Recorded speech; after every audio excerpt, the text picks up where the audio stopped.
My name is Melissa Rowe. I was born in Jamaica in a small village in the western part of the island, and I'm a seventh of 14 children. I have 5 brothers and 5 sisters because a number of children died at birth. I came to Canada in 1970 in the middle of the FLQ crisis. When I arrived at the airport, there were soldiers and guns everywhere. And I thought, oh, this is not what I signed up for. It was quite scary, actually. It was quite cold. I mean, the scenery, and inside with guns, and I was scared as to, is this another Jamaica? Having guns and soldiers everywhere.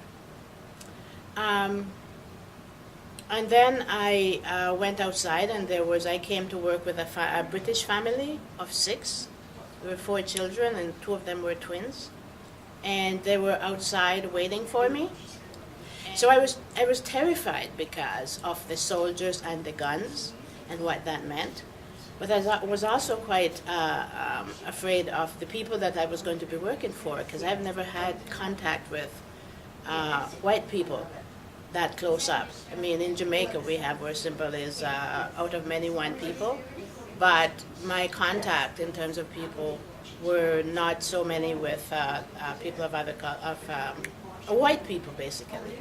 I had worked in Jamaica, in Kingston, with Jamaicans taking care of their children. So so that basically gave a bit of a different class in terms of me coming from a small village and working for a different class of Jamaicans in Kingston. How did you find out about the domestic scheme? Like many of the other speakers before me, through advertising. I saw an advertisement in the newspaper. Okay, so there were different kinds of advertising.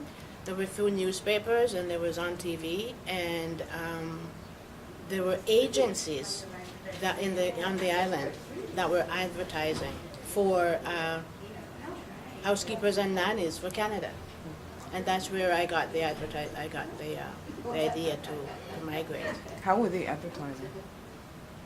What did it say? Oh boy. Nannies wanted in to work in Canada. I can't remember exactly what it is, but something similar to that. I can't remember exactly how it was, but it's basically because I was looking for a way of leaving Jamaica, and that became the opportunity for me. So for me, it didn't really matter what it said. I wanted to have a change. Why did you want to leave Jamaica?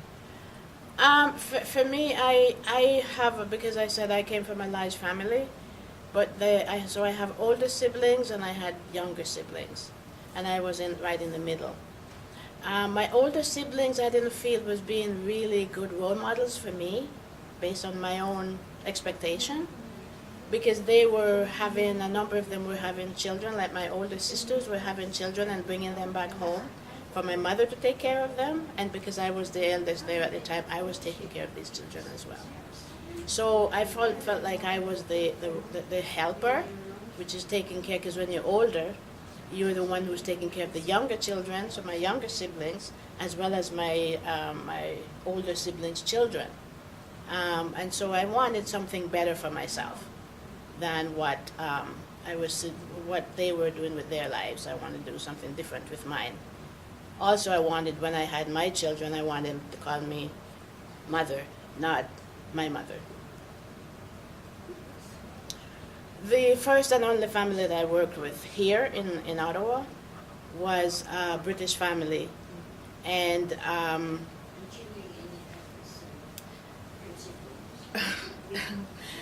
it wasn't, I think for me, it was not as positive an experience. The children were always in my room. I had no time for myself where I could just be. So the night when I arrived, for example, I wanted to go to sleep, or I just wanted to go to my room and cry because I missed my family, and they wanted to talk. So once the children finally left my room, I was able to weep, basically be sad, because I really missed my family because I hadn't been away before. I've been in Kingston from the village, but I've never really left the island. I could go back and forth. And at this point, I really realized that I had no access to them, and there was no way or anyone to consult. Also, as mentioned previously, there weren't very many black people in Ottawa. Of course, I didn't know that at the time, but there wasn't very many black people in Ottawa. Plus, the place that I was living was called Shirley's Bay. Shirley's Bay is a very isolated area, so I was feeling isolated, not only away from people who I know, but also being out in Shirley's Bay where there weren't many other people. The houses were far away from each other. It was like farmland, lots of trees around, like it's not a lot of air and that kind of thing. So it was a my time was very, very isolating and very lonely. And the lady with whom I work with also worked outside of the home, but she depended very heavily on whatever it is she needed. I had to get it for her because she didn't like to do things for herself, and she did absolutely nothing for her family. So it was total dependence on me working basically 24/7. She was not a very nice person. Her husband was, but not her. She was not very supportive. I had to just basically take over and run the household. Make me a cup of tea, make me a sandwich, do this, do that. She just didn't do anything for herself or for anybody else. So I taught the children how to make their own breakfast, and they love grilled cheese, so I teach them how to make grilled cheese. And then I would get a day off, but because I didn't know anyone, and because I'm out in that distance away from Ottawa, what I would do is the husband worked on Bank Street in a used appliance store. So what I would do on my day off is I would come into town with him, and I would wander up and down Bank Street, just making my day, just spending my day that way, and then meet up back with him for the time when he was going back home, so I could get a ride back home, which means going back to work, until I met other people. One of the things that I really remember about walking up and down Bank Street is because I would see, I wanted so badly to see another black person.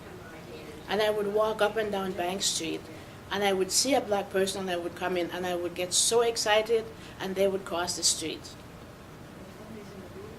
And for me, I don't know whether that was deliberate, because there's so few of us that they see somebody else, they don't want to talk to you, that type of thing. But for me, that was so sad. So I did that for a while, for I think about probably the first 3 to 6 months that I was here, until I met another woman who was working for a Jamaican family, the Downies. The Downies basically adopted me, and I adopted them, and they became my first family in Ottawa, and I'm still in touch with them. They had 2 sons, and they're just wonderful people.